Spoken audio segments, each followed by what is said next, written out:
দিনের বেশিরভাগ সময় এখন এসিতে থাকার কারণে মেয়ে সকালবেলা ঘুম থেকে জেগে উঠেই আমাকে দেখালো তার মুখের চারিদিকে স্কিন এত ড্রাই হয়ে গিয়ে ফেটে ফেটে লাল লাল মতো হয়ে গেছে, আর তার সঙ্গে প্রচণ্ড জ্বালা করছে। তো যাই হোক, আমি ওকে মুখে ক্রিম ট্রিম লাগিয়ে দিয়ে চলে এসেছিলাম রান্নাঘরে। হবে আজকে পাট শাক দিয়ে ডাল, তো সেটাকে বসিয়ে দিয়েছি। এটা হোক এখন এর মতো। আর আজকে রবিবার, তো রবিবারে স্পেশাল কিছু হবে না সেটা বললে হয়। আমাদের কালকে রাত্রিবেলায় মাটন এনে রেখে দিয়েছিল, তো মাটনটাকে আমি সকালবেলায় বের করে রেখে দিয়েছিলাম বরফ ছাড়ানোর জন্য। এদিকে ভালো করে মাটনটার বরফ ছেড়ে গেছে, তো আমি এটাকে ভালো করে ধুয়ে একটা ঝুড়ির মধ্যে রেখে দিয়েছি জল ঝরার জন্য।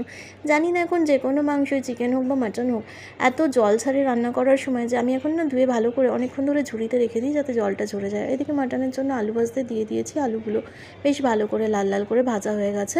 এবার আলুগুলোকে আমি তুলে নেব। তুলে নিয়ে আমি এর মধ্যে দিয়ে দেবো পেঁয়াজ।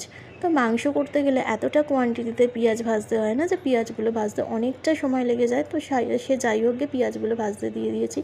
এগুলো ভালো করে ভাজা হোক। পেঁয়াজের মধ্যে রসুন বাটাও দিয়ে দিয়েছি। তো এবার যাবতীয় যা যা কিছু মশলা দেওয়ার এর মধ্যে দিয়ে মাংস বসিয়ে দিয়েছিলাম কষাতে। এটা ভালো করে এখন চাপা দিয়ে বসিয়ে রেখে দিই এর মতো হতে লাগুক, কেননা এত সময় লাগে জানাই কথা।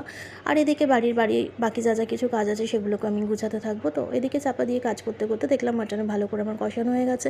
এবার এটাকে আমি দিয়ে দেবো প্রেশার কুকারে ভালো করে সিদ্ধ হওয়ার জন্য। কয়েকটা সিটি দেবো, তারপর আলুগুলো দিয়ে আবার একটা দুটো সিটি দিয়ে দেবো। তো যাই হোক, আমার এখানে রান্না কমপ্লিট হয়ে গিয়েছিল। রান্না কমপ্লিট হতে হতে বাকি কাজও সেরে নিয়েছি। আর এদিকে মেয়েকে খাবার দেবো বলে রেডি করে নিয়েছি। ওর আজকে অর্ডার ছিল যে ওকে পোলাও বানিয়ে দিতে হবে, ও মাটন দিয়ে পোলাও দিয়ে খাবে। ভালো কথা, তো বানিয়ে দিয়েছিলাম। তো আমি ওকে খেতে দিয়ে দিয়েছি। হ্যাঁ, আগেই বলেছি ওকে আমি ঘরে খেতে দিই, তার কারণ ও এসিতে বসে খায় তার জন্য।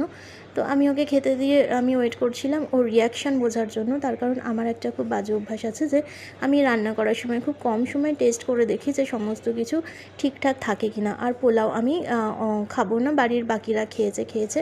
তো ওর রিয়াকশান দেখে তো বুঝলাম যে না, খুব ভালোই হয়েছে। ও খুব আনন্দের সঙ্গেই খাওয়া শুরু করেছিল। ঠিক আছে, ও খাক, আমি আমার অন্য কাজে যাই।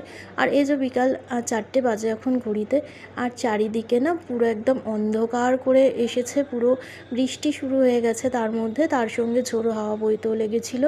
তো বেশ অনেকক্ষণ ধরে এরকম বৃষ্টি চলছিল, তার সঙ্গে বজ্রপাত হচ্ছে।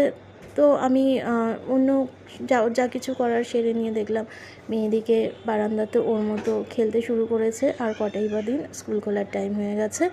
তো চারিদিক পুরো বাড়িঘরও অন্ধকার হয়ে গেছে, এখনও কমেনি, এখনও চলছে। সন্ধেবেলার ইচ্ছা হয়েছিল মোমো খেতে, তোর বাবা বেরিয়েছিল কি ওর জন্য মোমো এনে দিয়েছিল। তো মোমোটাও নিয়ে বেশ আনন্দের সঙ্গে খাচ্ছে।